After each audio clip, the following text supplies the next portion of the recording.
For the players, the pop culturist PlayStation podcast is fueled by the Man Shake. I lost 30 kilos in 10 months using this meal replacement shake. If you want to support the show and max in my weight loss journey, or to even start your own, click the link in the description below.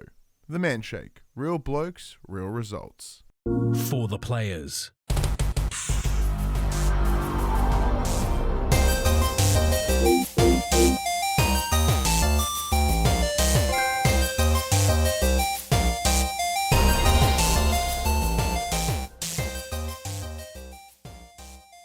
I'm Ryan Betson.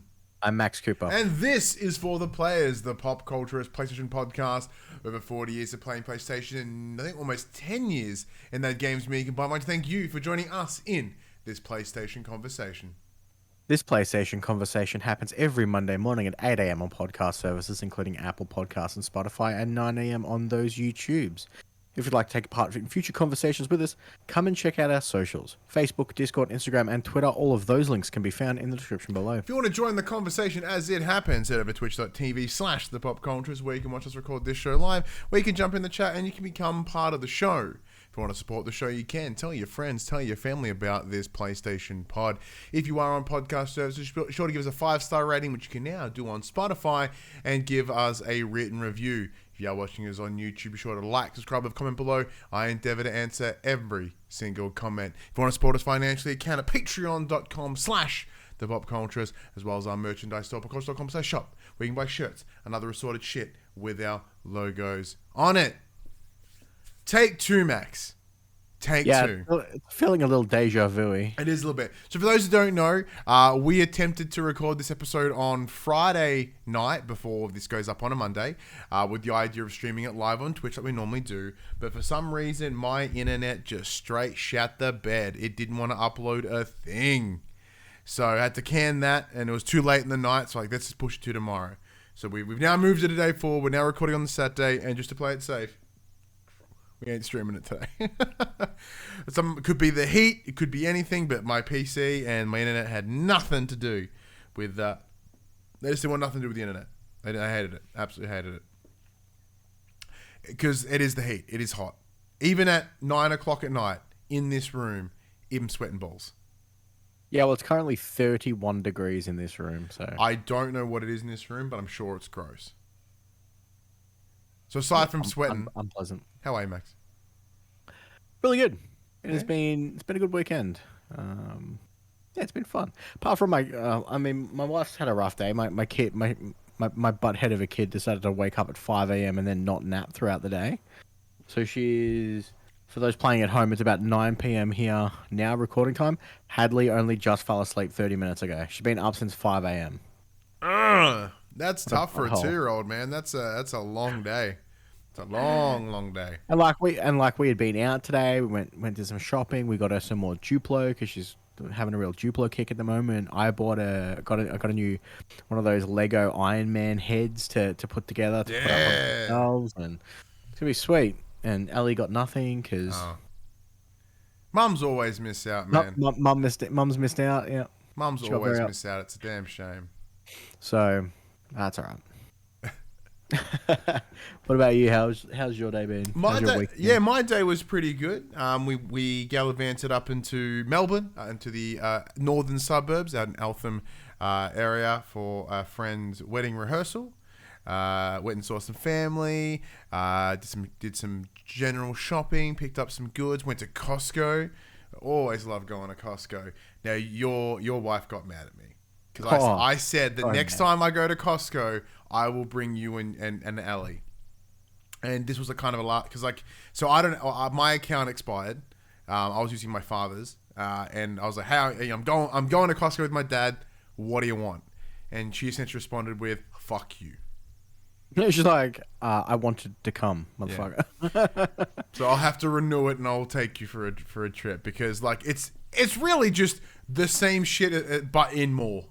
And that's fun. And especially with yourself, a family, it's handy to have more. It's easy, especially when it comes to cleaning supplies and nappies and just shit that is good. You just I'm gonna buy more of this because it's easier and I can freeze some of it. And sometimes it's cheaper, sometimes it's about the same. It's just more about the quantity than the cost. But It varies on what you're looking for. But the amount of just nonsense bullshit that they have as well makes it so much fun. Like, why can I buy a chandelier? Why would I need to buy a chandelier? But I can at Costco. One thing I did forget to mention, I got boosted today. Hey, how you feeling? Yeah, fine. Yes, yeah, I got boosted as well. I got boosted a couple of weeks ago. Nothing. My arm's a little sore, but that's because my kid dropped on it this afternoon while I was lying on the floor. Kids are disrespectful to the vaccine. Disrespectful. But other than that, it was fine.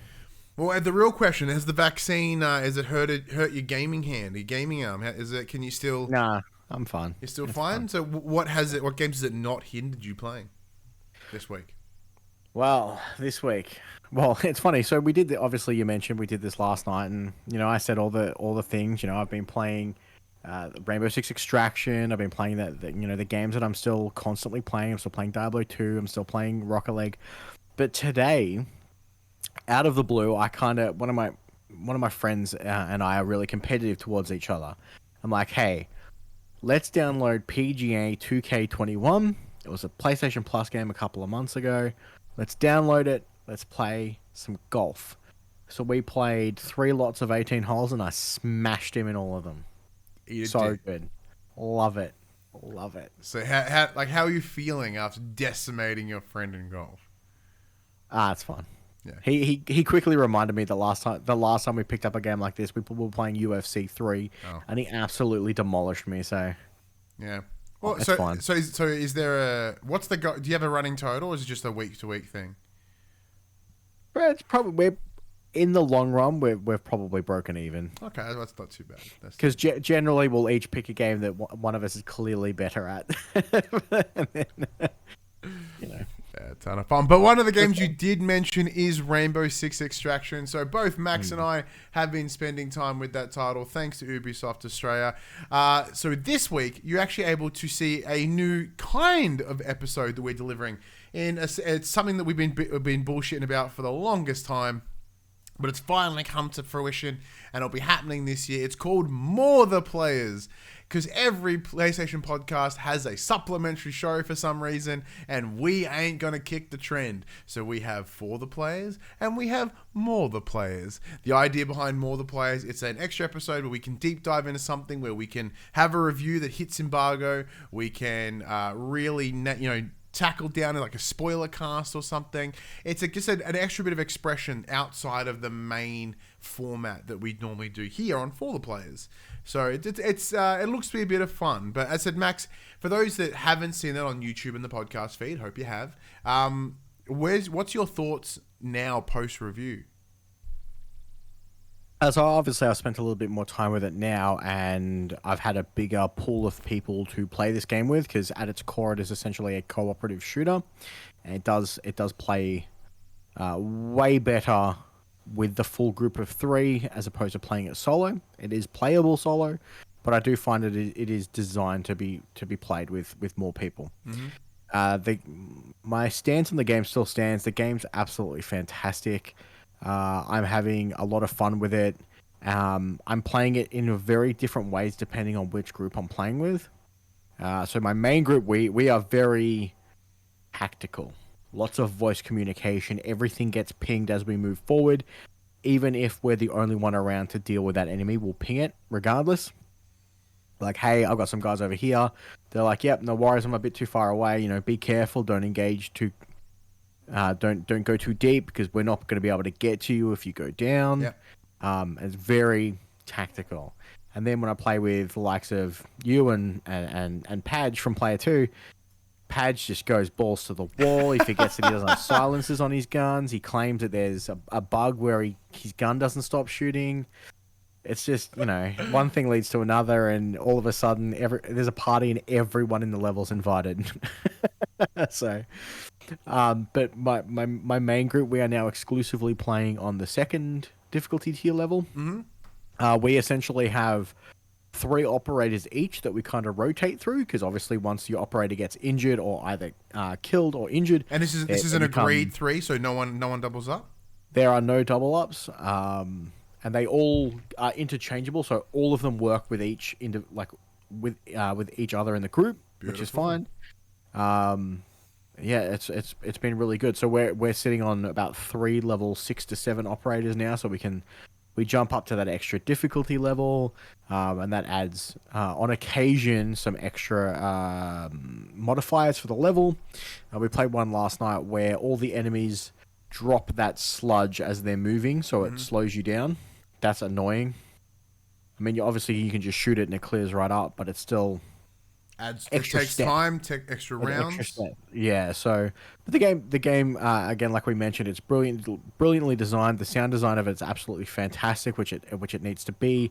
It has fantastic visualization of the audio design in the fact that it has pings, and on your HUD it'll show you footsteps. It shows explosions. It gives you those different types, so you know what's going on. If you do have accessibility issues, they're there. They've got them covered. I do find that the levels do tend to get a little bit samey, but that's the case when there's 3 separate tiers to each level. They're different enough, but once you've played them a few times, you do get the layout pretty easily, and then you can kind of there's a 15-minute timer on each of the objectives. You'll find that when you first play through, you're getting pretty close to that 15 minutes. Now we've got them down to a tidy 5, 6, 7-minute run, and you can get through. So you do get that familiarity, which is good, but at the same time, I can see it possibly overstaying its welcome in the long run. See, I would So agree. as long as you're chopping and changing the levels a bit, and you're not constantly grinding out that one area, sure. But if you're, especially in the early game when you've got to get those milestones to unlock the next levels, I could see how it could get a bit long in the tooth. So I completely agree with you, actually, especially in those back end comments. So one thing that I'm experiencing the repetitiveness of it. So it's unlike yourself, who loves repetitive gameplay, whether it be like Destiny or any of those sort of loot games. The idea is you run the same room 1,000 times. And then just the idea is to get better at it. For me, that kind of stays its welcome really, really fast. So when there is no dynamics in the level except for more enemies or varying enemies, that's it. Like the layout's exactly the same. I kind of get bored. Like visually, I just go, it's the same. And then because the game has a very limited color palette as well, it's mostly grays and yellow. Like it does kind of have that disadvantage where it all blends together. No matter what, like you're in a museum, you're in a PlayStation, you're over here, and it's all blurring together for me. I'm sorry. So playing with that team is by far the best way to play it. The game does support solo play, which is what I primarily will do, mostly because I try to sync up with friends where I can, but I find myself playing solo because of just my commitments. And unlike the Division 2, which I was able to play completely solo, because the game itself isn't built on being a multiplayer game, it's built on being a game with multiplayer in it, where this is built solely as a multiplayer game. So I'm at a disadvantage. I can't really. It's comparing apples to oranges a little bit, but it's still very, very good. I'm still enjoying myself with it as someone that doesn't have that strong connection to Siege, and I can enjoy it for that. Like the levels do feel like just extended Siege maps because it's one big location broken up into a number of smaller points. So as you said, you will experience the same because it is the same. The operators are cool. There are some that kind of feel like I don't really know what you're supposed to do, but I'm glad you're here, I think. There are some that are significantly better than others. Yeah. Just vastly better. Especially in Siege, there are some that are really good at gathering intel, which is handy in this game because as you scan the arena and you go, there's an enemy, there's a nest there, your objectives there, whatever. But eventually, once you start knowing the level, the objectives tend to appear in the same location. Like if you're going in and rescuing someone that's been MIA'd as your character's been taken out of action from a previous round, they're probably in the one location.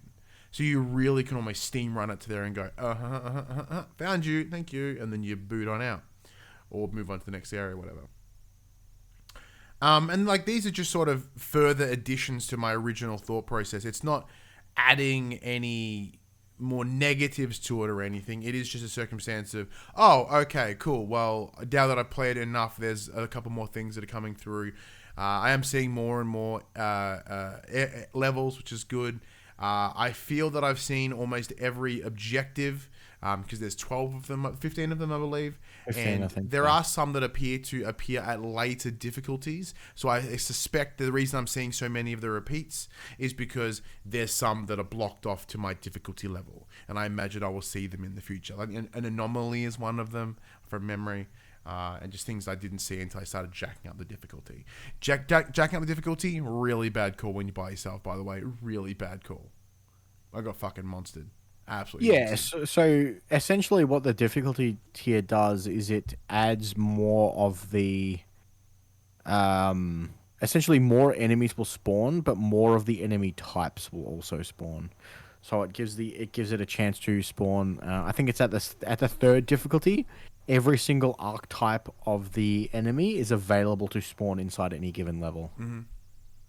Yeah. And then from the second difficulty up, there's a percentage chance that there will be a mutation modification inside the level, whether it be what I mentioned before with the enemies drop the slowing sludge when they're moving, so all the enemies tend to patrol and then they're just leaving trails behind them, which is frustrating. There's one with like those little yellow spores. There'll just be more of them, and they tend to hide them right behind doorways, so you can't see them. And you walk through the door, and then all of a sudden, there's just a gas explosion on you. That's always fun.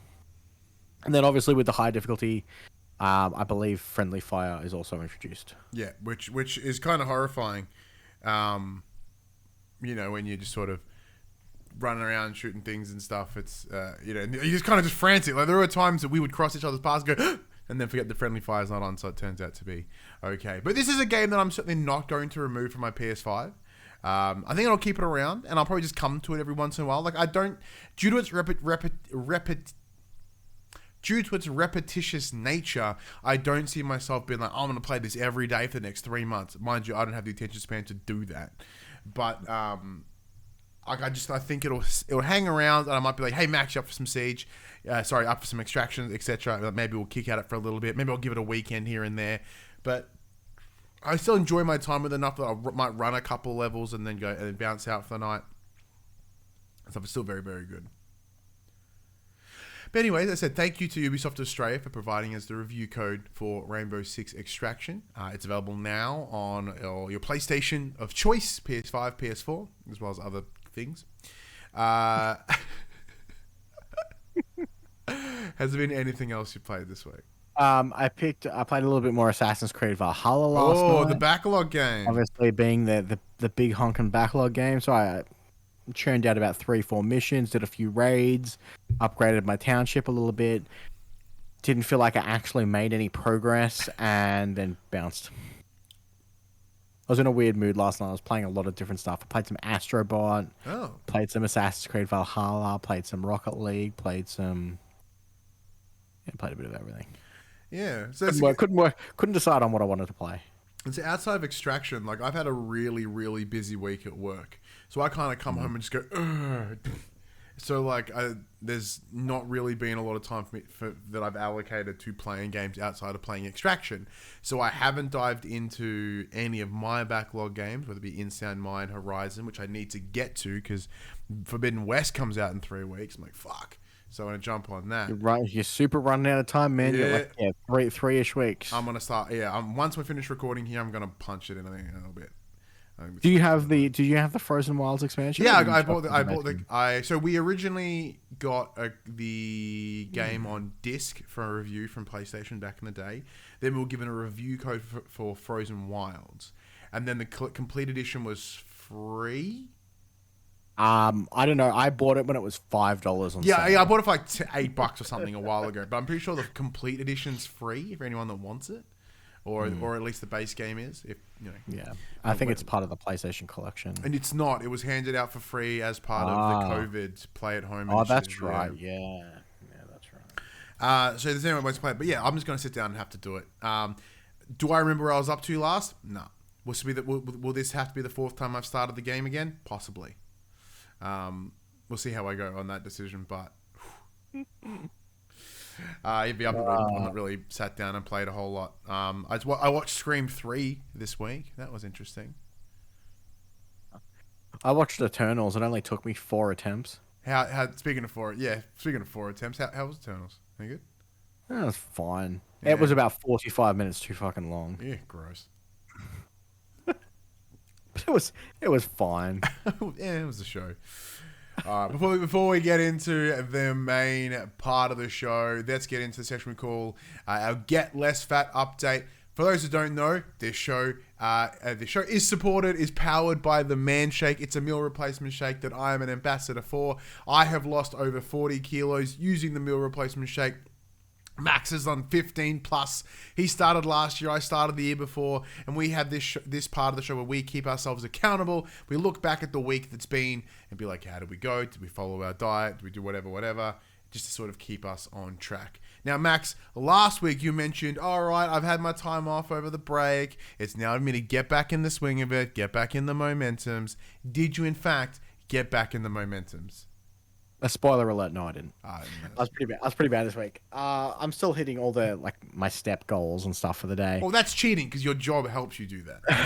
Yeah, it's one of the perks of not having a desk job. Is I get to walk around a lot.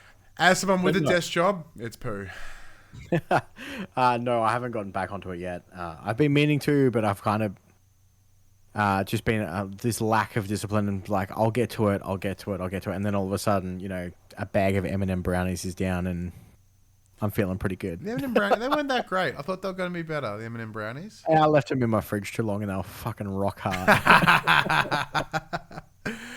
That's what you get for trying to cheat and eat candy. Yeah, look, I'm in a similar space. I'm still at the same weight that I was after Christmas, so I ended up gaining about 3 kilos back after Christmas.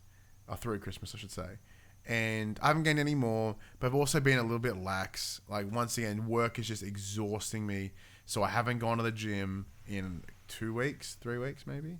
And my body is feeling it. I feel like shit. And then just eating poorly. Just not poorly, but just not... I'm still doing my shakes near on every day, but today I went out and about and ate some food I probably shouldn't have. Yesterday... Costco hot dogs. What, sorry? Did you get some Costco hot dogs? No, because they're fucking gross. We,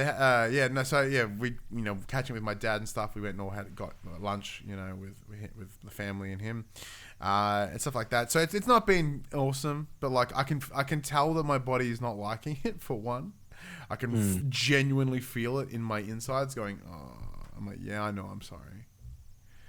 So I do have to get back, and I'm gonna have to make time to go to the gym, and if that means that if my schedule's not going to get busy and I'm ending my day super fatigued, I'm going to have to go in the morning. And that's scary because I fucking hate the morning.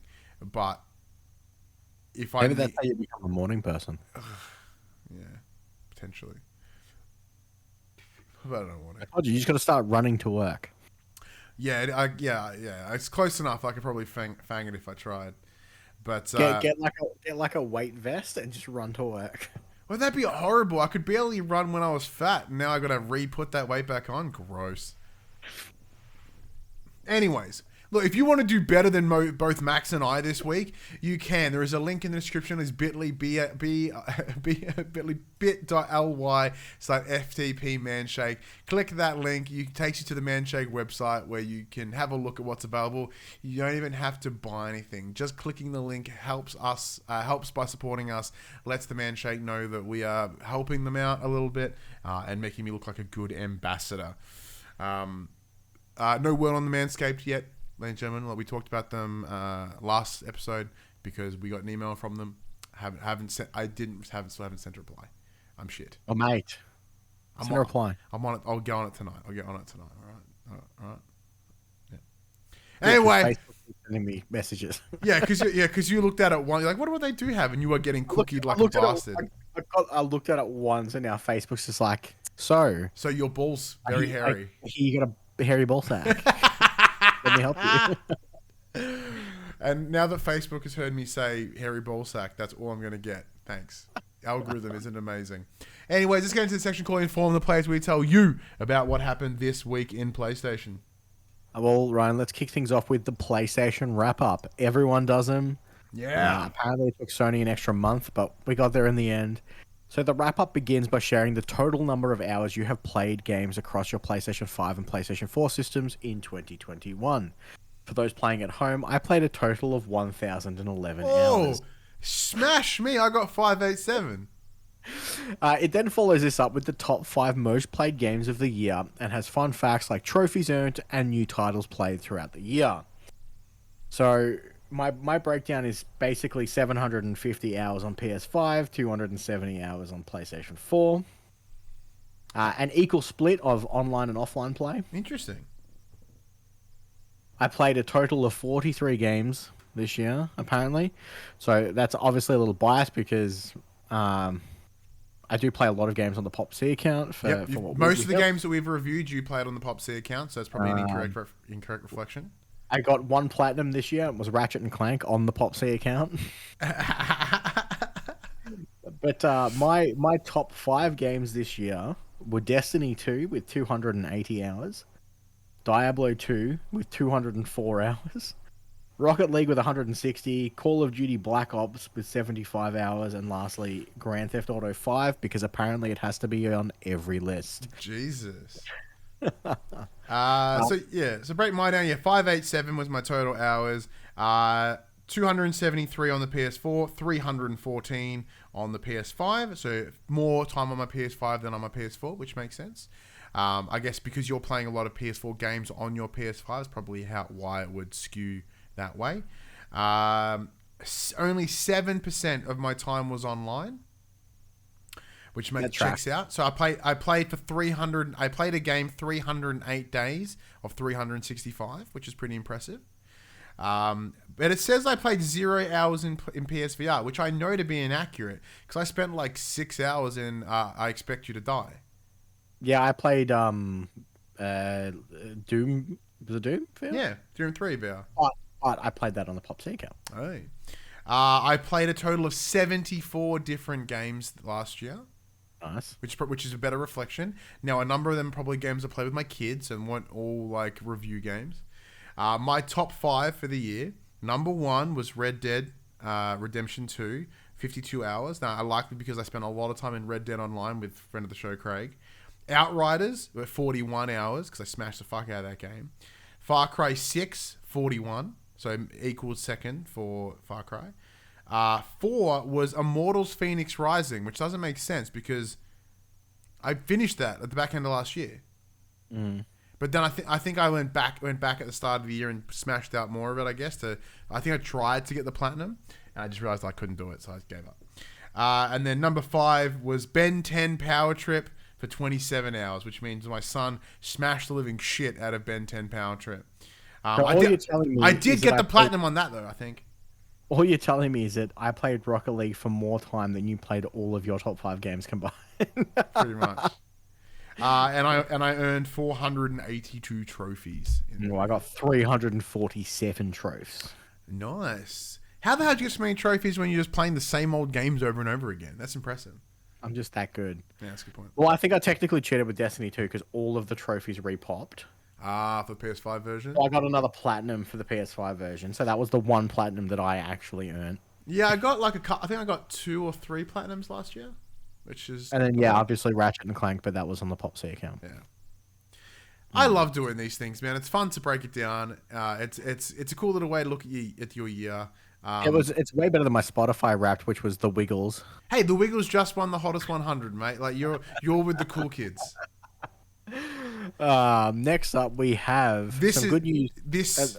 I'm going to leave this one to the end. Okay. I'm going to leave the big one to the end. So do you want me to jump into this next one then, since it's good news? Yeah, sure. For me? Well, since it's good news for you, I'll let you jump into it. All right. So the next one here is Hogwarts Legacy. So a game that I picked last year for my list, my draft list, didn't happen. You and I negotiated the deal. I had to bring it onto this year's list. Then the rumor mill last week was it ain't coming out. It's coming out 2023 at best. It appears to not be the case.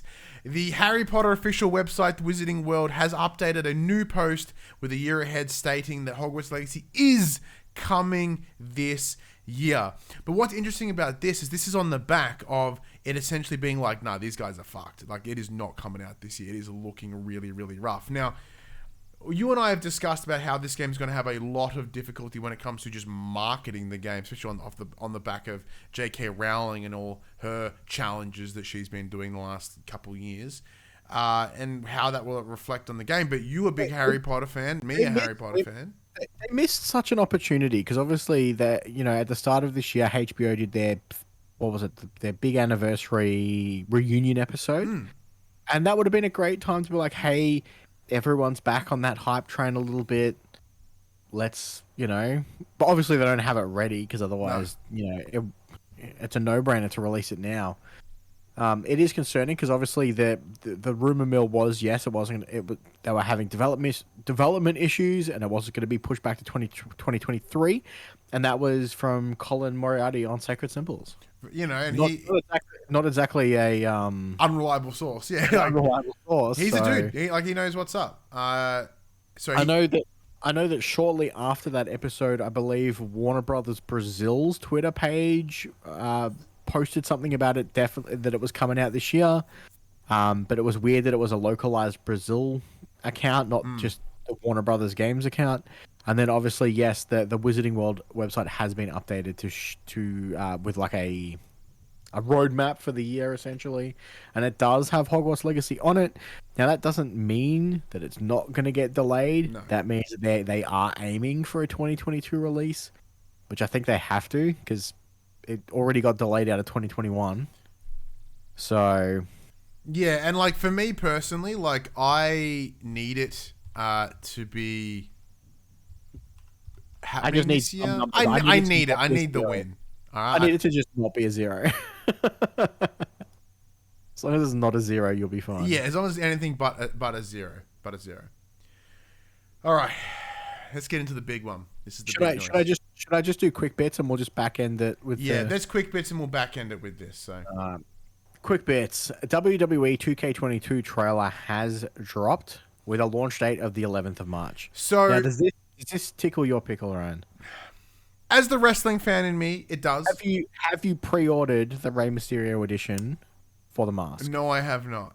So, a couple reasons for this. A, I'm excited, mostly because they had the year off, and I want to see how they fix this game. Right? WWE 2K20 was fucked. It was fucked. And I was really devastated because like that was one of the first years that I got, first 2 years that I got really into wrestling again. And I was like, give me some good game. And it disappointed me something hard. The challenge that I have now is that I don't watch WWE anymore. I stopped watching in about September. Mostly because the storylines are poo. They have fired over 190 different talent and employees in a pandemic. And it's just bad creative. And they treat their employees poorly, and it's just not good. Like it's not good content. It's not good stuff to watch. So I've stepped away. But this trailer, it as the slogan says, it hits different, and I think it did. Like the trailer hit different. They had superstars in there. They had Australia's Rhea Ripley. They had Bianca Belair. They had The New Day. They had Bobby Lashley. Like they've got Matt Riddle. Like they did pull in names. Like Taker's in there as well. They've got Tim the Tap Man for those that previously have Twitch, now of YouTube. Like there's a different energy in this trailer compared to at least even to 2K20, right? And it looks good. Like the game looks tidy. Like the footage looks great. Like at least from what they're showing now, 2K20 looked okay in the trailer, but if you broke the trailer down, it really started falling apart under the weight of itself. I am tentatively curious. I'm like, let's see where it goes. I will do like we have previously. I will endeavor to get a review copy through 2K as we've done in the last handful of years. But like, I'm not going to rush out and buy the collector's edition because it just comes with a Rey Mysterio mask, which isn't that exciting for me specifically. Where previous, like last year, in 20, it came with a framed, signed Kurt Angle picture, and Kurt Angle, big fan. So I was very happy to get that signed Kurt Angle picture. To me, that was worth the $1 dues to begin with. The game was shit house, but I liked the picture. Rey Mysterio isn't enough for me to want to pay the extra. Yes, I'll wait on that one. I'm sure once we get more previews and stuff coming through, that's when we'll get excited. I'll do what I can, and if we can bring it into the Young and the Restless as well, that would be ideal as well, which we probably will try to do.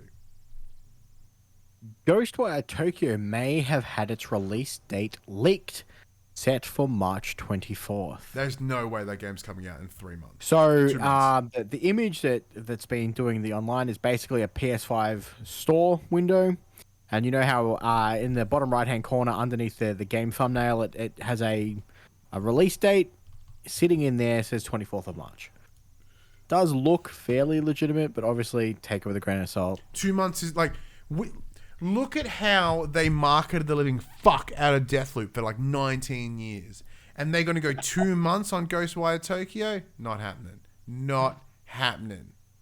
Not happening. Next up, Battlefield 2042 could potentially be going free-to-play after poor performance on PlayStation consoles. Everyone has pooed on this game so hard. And like, it's scary if they have to go free-to-play now. Did you check it out? I did. Not for you? I've never been in the Battlefield Call of Duty one or the other. I've always been a Call of Duty guy compared to a Battlefield guy. See, I liked Battlefield back in the day. Like Bad Company 2 instantly sold me. I loved the multi of Bad Company 2.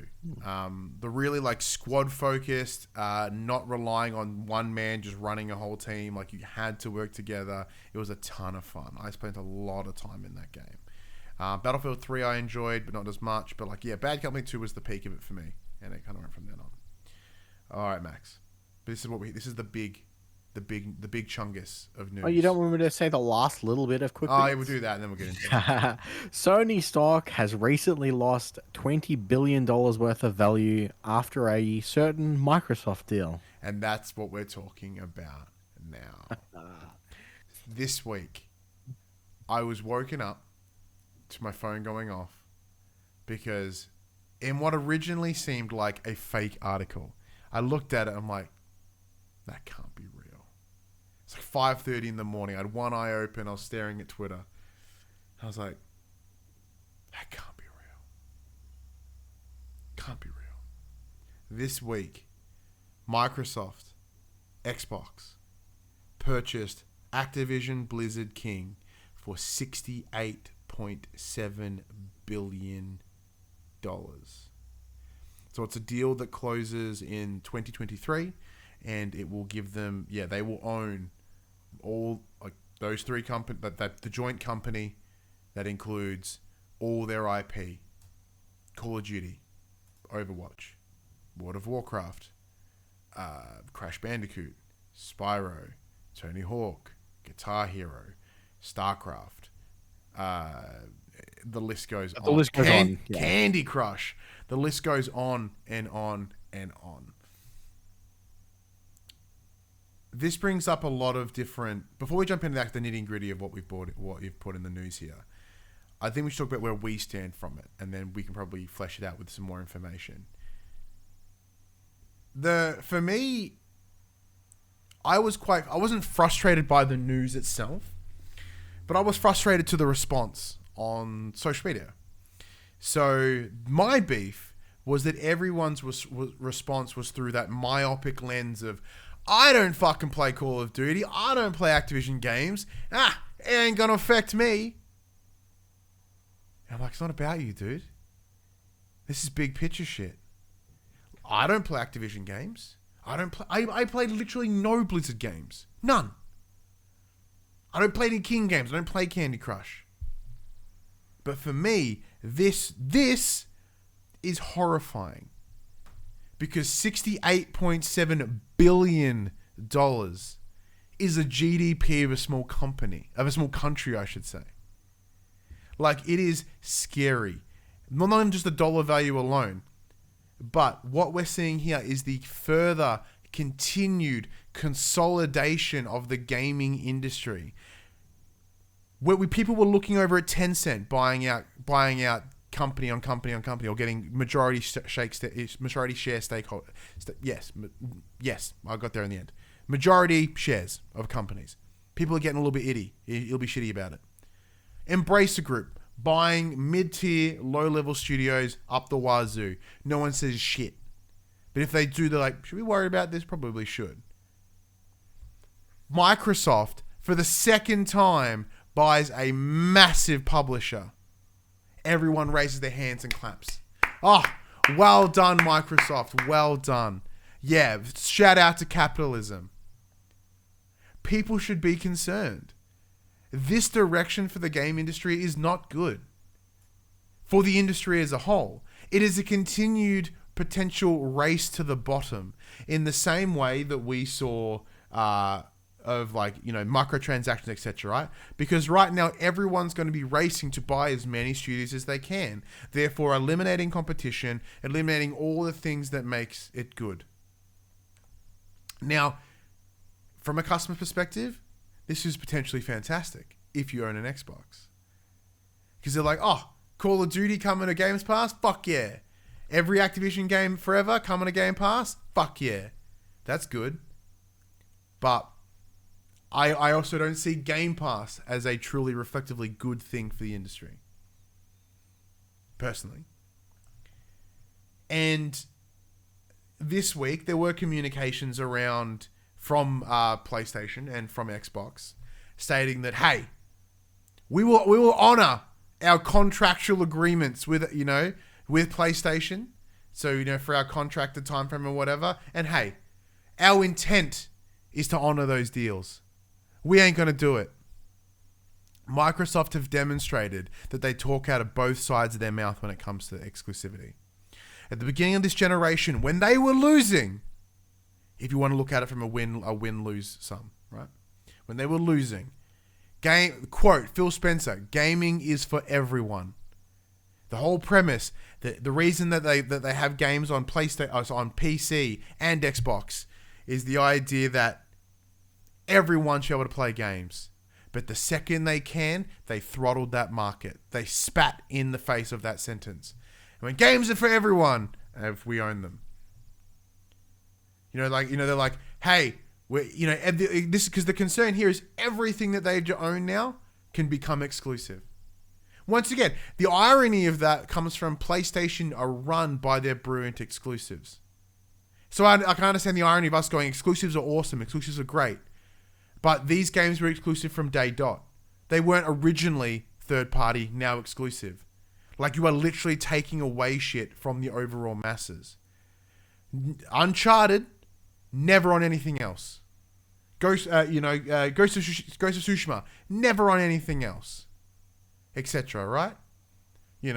So like that is baffling. In the same way, like Marvel Spider-Man, I guess Spider-Man games have been on other consoles, but it's different because it's not the same series of games. And for me, like, all this is really demonstrating is the wrong attitude that Microsoft have. Now, admittedly, I'm a believer in the old system, which is, like, you buy a console and you buy the games you want. Like, I'm not into the subscription model, the delivery, as a service that Microsoft are planning on doing. I like the old system personally, right? So I forgot my point there. Where was I going? Oh, yes. So what we're seeing here is exactly what Xbox have done across the board. Microsoft have done across the board.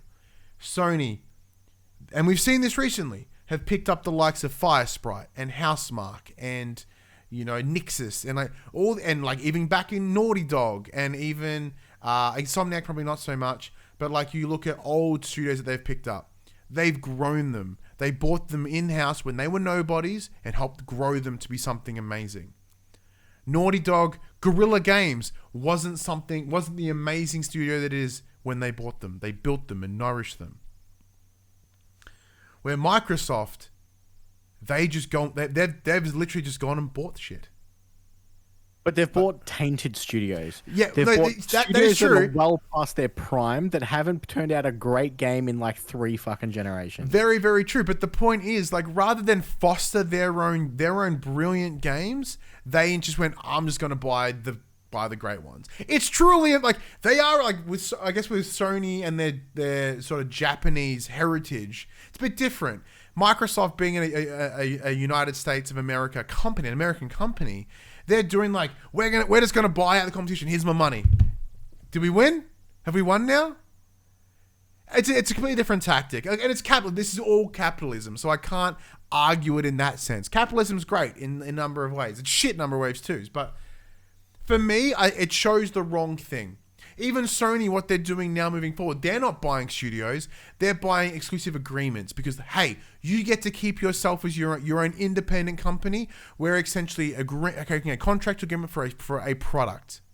We aren't buying you out. It's the same reason that like Discord agreed to it with PlayStation, not with Xbox. Because Xbox wanted to buy them out, PlayStation paid to work with them. So you just to play devil advocate. Yeah, please do. Devil's advocate here. Would you have a problem if instead of Microsoft paying $68.7 billion to them to just own them outright, that they just go, we're going to pay you X amount over X amount of years, and you exclusively work for us, but we don't own you? I would agree with that completely. You'd be fine with all of Activision Blizzard stuff going exclusive as long as they didn't quote own them. Yes. Because I would have to say yes, because like once again, that's what Sony's doing, and that would be hypocritical of me to say otherwise. The idea of them going, look, because it's someday we will see an Activision game on a PlayStation console again. You know, like it's just having an exclusive contract for a while, right? That's fine. I'm okay with that. I have an exclusive contract with my workplace because I work there, and then there'll be a time when I don't work there anymore. You know what I mean? I'm in two minds of this at the moment. Part of me doesn't think titles from Activision Blizzard are going to go exclusive, purely for the fact that the vast majority of them are multiplayer games, and it seems silly to wall those off. They don't have strong single-player games, Activision Blizzard. Most of them are multiplayer, and it seems weird to throw out an entire ecosystem to just go take their ball and play over in that corner. It's great for the people who are in the Microsoft ecosystem. Yes, they're going to get all this fun stuff on Games Pass. They're going to get all that nonsense. Microsoft are going to get fantastic revenue from the likes of World of Warcraft subscriptions now. That's now going to help fund Games Pass and bring other stuff in. I hope personally that Sony don't retaliate by trying to buy a big publishing studio and development studio house. It goes against what they've been doing. And yes, Microsoft, with the Bethesda deal, they're like, hey, we're gonna keep stuff on PlayStation, don't stress, and then all of a sudden Starfield is exclusive. Elder Scrolls is rumored to be exclusive. But then you look back and they have kept their word in the pub. Minecraft is still running on everything. Yes. Shit out of Mojang. They're granted it's a different, it's a different fish, but it is theirs. So it'll be interesting to see what they do. I'm with you in the idea that yes, a lot of those games are multiplayer. And a Call of Duty, the largest subsect of individuals that play Call of Duty play it on PlayStation. But I would argue that they only play it on PlayStation now because of the deal that PlayStation have to exclusivity of early maps, game modes, stuff like that. Because for the longest 360, Call of Duty was played primarily on 360. Yeah, because that's where the Pro League was. The Pro League was played on Microsoft on 360 consoles because at the time 360 was a good console to run those things on, and that's where it lived. It did jump ship in the next generation, and we've seen the likes of the last few Call of Duty games have had exclusive game modes. Now they're timed exclusives, and by the time that those modes are available, the next game is out. So no one's playing them anyway. I mean, to be fair, most of them are fucking terrible anyway. But, that's why people are playing it on PlayStation consoles, because they don't have to wait that extra month to play the new DLC pack. They don't have to wait that extra year to play the mediocre game mode. And if Call of Duty keeps going the way it's going, let them have it. Because it's not great. See, because that, like, You're not that gonna goes be with your missing out on point, right? much. Like both ZeniMax and Activision Blizzard King, they've been in hot water recently. Not just ZeniMax mostly because they've released shit games, but like Activision Blizzard King are on the back of these massive sexual assault, mistreatment allegations. I say allegations because I don't think anything's come out. The whole stuff around Bobby Kotick in general has obviously been a massive point of contention. This is just shit because it's given Bobby a way out. Yeah, it's given him a free out. Face. So he's essentially going to be able to leave in 2023 because they won't keep him on because it is dangerous. He is toxic, and they will let him go. So they'll essentially let him walk out the door with a severance package and no repercussion for his actions or his knowingness of the shitness that Activision and Blizzard have been responsible for. That is one of the biggest things to come out of this, and is one of the shittest things to come out of this. And it's absolutely insane. Absolutely insane. So there's something else I want to touch upon, but did you want to mention anything about, like, because you were the one that brought up about them being tainted studios? Well, he's just for reference too, his severance package is worth what Sony bought Insomniac Games for. Jesus Christ. Just for context. But yeah, so they have bought essentially tainted studios. A lot of these studios have been in trouble. A lot of them have been pushed to the back burner to be essentially COD machines, just to help annualize that thing. The last 3 Call of Duties have been absolutely atrocious. This new one is horrible. Basic things are missing from it. You know, they're supposed to be on a 3-year development cycle between Sledgehammer, Infinity Ward and Treyarch. Raven Studios has come in recently in the last 2 games to do the campaigns. Treyarch are now doing Call of Duty Zombies in every single game. They're no longer on a 3-year cycle. Treyarch are supposed to be building this year's Call of Duty, and they still need to do last year's Zombies. There has been no update at all since it came out. There's still no story mode for that. There's still no like story Easter eggs for Zombies, which is one of the main reasons why people play that game. You know, Diablo 4 has been pushed. Overwatch 2 pushed. Games for Bob did fantastic with the last Crash Bandicoot, but then they got thrown in as a support studio to do whatever that they had to deal with. And then Vicarious Visions being pulled off Tony Hawk to go work on the Diablo 2 remaster. Yep. The last StarCraft remaster that came out, terrible. I mean the Warcraft one. Yeah, the Warcraft Reforged. Yeah, sorry. The new World of Warcraft expansion, terrible. They haven't had a good hit in such a long time, and you know the one pro to this deal is hopefully Microsoft can heal those studios back to what they do best. They don't have to. Hopefully, they won't have to annualize these things. They can spend the time that they need to actually do what they need to get done to make their games better again. Like that is one of the pros to being, you know, bought out by Microsoft, is they now have that from everything that's been shown online for this deal. They're going to keep their own autonomy, but they will answer to Phil Spencer. Yeah, and that's one of my biggest problems is because Phil. If we look at how Xbox Game Studios has been operating, they haven't had a banger aside from Halo Infinite, which hopefully is a turn for the future. I don't know, man. Forza's pretty fucking good. Sorry, and Forza as well. My apologies, and Forza. Like if we look back, there were years where they were like 6s, 7s at best, right? Aside from Forza, Forza was a guaranteed win because Forza is the line. Like Gran Turismo 7's a little bit fucked if I look into compared to what Forza does. So my point I'm making is they couldn't manage when they had a studio of like 11. Then they got 23 with the ZeniMax purchase. And then they're now going to have like upwards of 40 studios under their belt. They couldn't manage the small number, even in the autonomy that ZeniMax and Activision Blizzard King will have. Will they? Can they truly manage all that? I mean, we will have to wait and see. And additionally as well, like, and because my greater concern here is this is very Disney-like.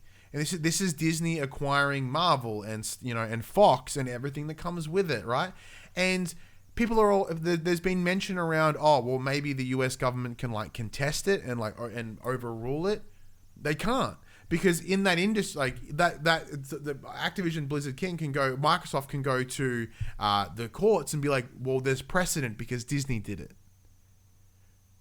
Because one of the biggest things they need to prevent is a complete ownership of the entire chain, from manufacturer of the console to the software to the publishing, you name it.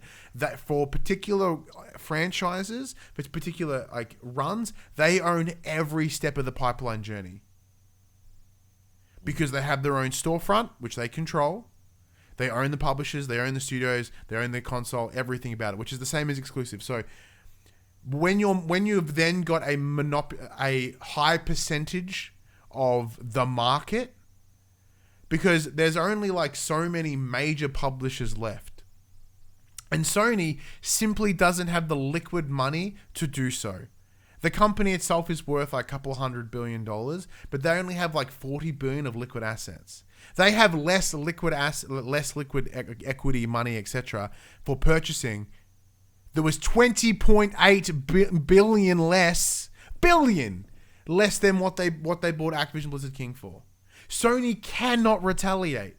Microsoft, because of the likes of Surface and Windows and Office, they will make that $70 billion. I'm rounding up, which is interesting because I'm rounding up $1.3 billion, $2.3 billion, which is no fucking money. It's a lot of money to round up. Like, that's substantial. They will make that money back before the ink hits the page for this deal.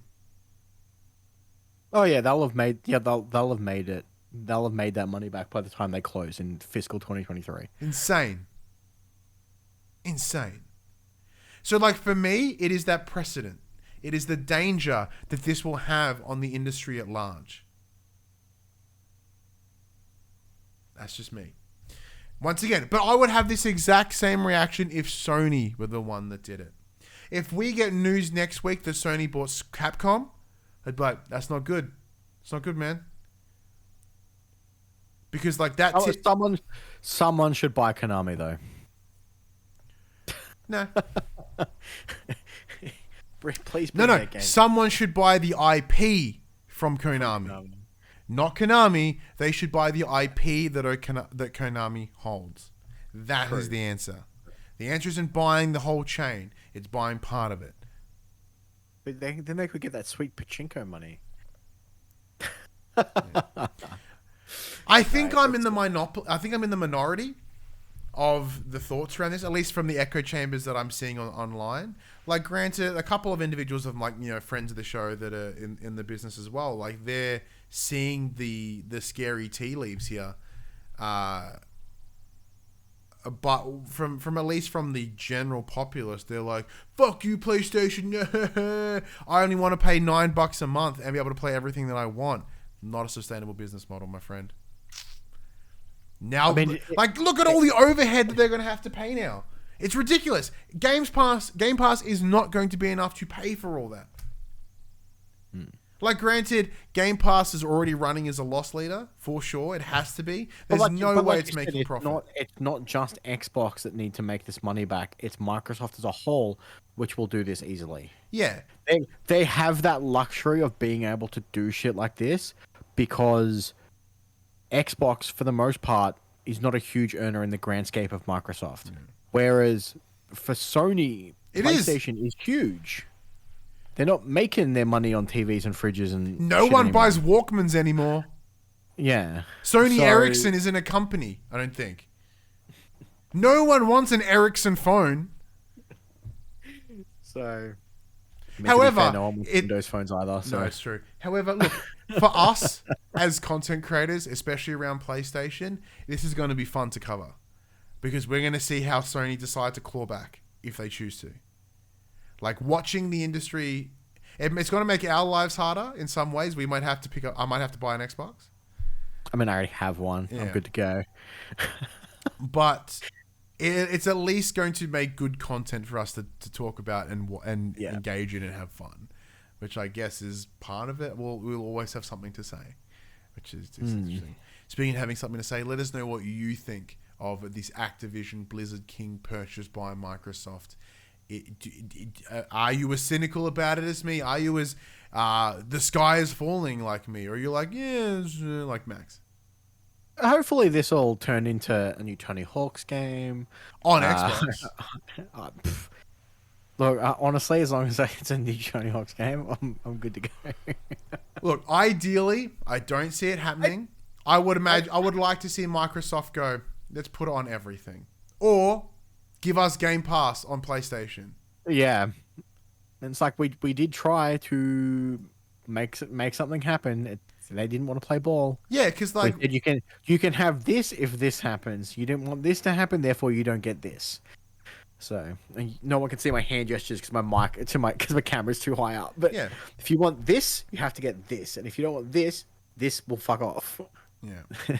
So and that might be the negotiation point, I think, and that's scary. But anyway, you didn't want crossplay. Have Games Pass. Let us know what you think, though. It is a massive one, massive one. Oh, I'm exhausted just thinking about it. We don't have a top 10 list of best-selling games here in Australia this week. The last one was posted, I believe, at the start of the new year, but we do have some upcoming title for you. It's the title. Upcoming title. It's The Artful Escape, coming to PlayStation 4 and PlayStation 5 January 25th. Okay. I'm sure there's more coming out than that. That's all I could find.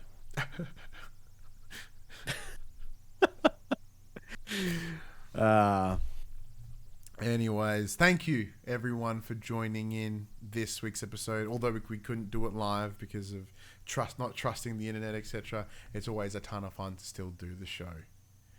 Max. And as always, everyone. Oh, also, next week will need to be. It will be a Saturday because the wedding is a Friday. Ooh, back to Saturdays. That's fine. I don't think I've got plans. It should be fun. Sweet. Yeah, I totally forgot because I was like, yeah, who fucking has weddings on a Friday? It's alright. Some friends of mine got married on Thursday a few weeks ago. Yeah. It's married on Thursday. Fucking. Yeah. They're like long weekend, man. It's like no, some of us have to work Friday. Yeah, what the fuck?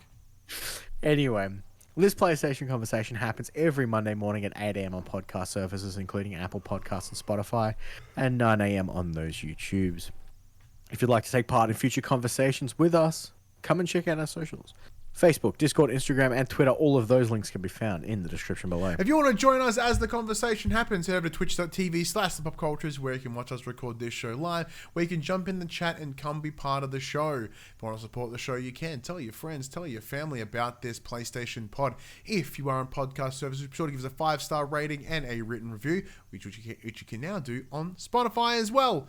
If you are on YouTube, be sure to like, subscribe, leave a comment below. We endeavor to answer every single comment. If you want to support us financially, you can at patreon.com/popcultures, which we should mention, we did get a new Patreon supporter this week.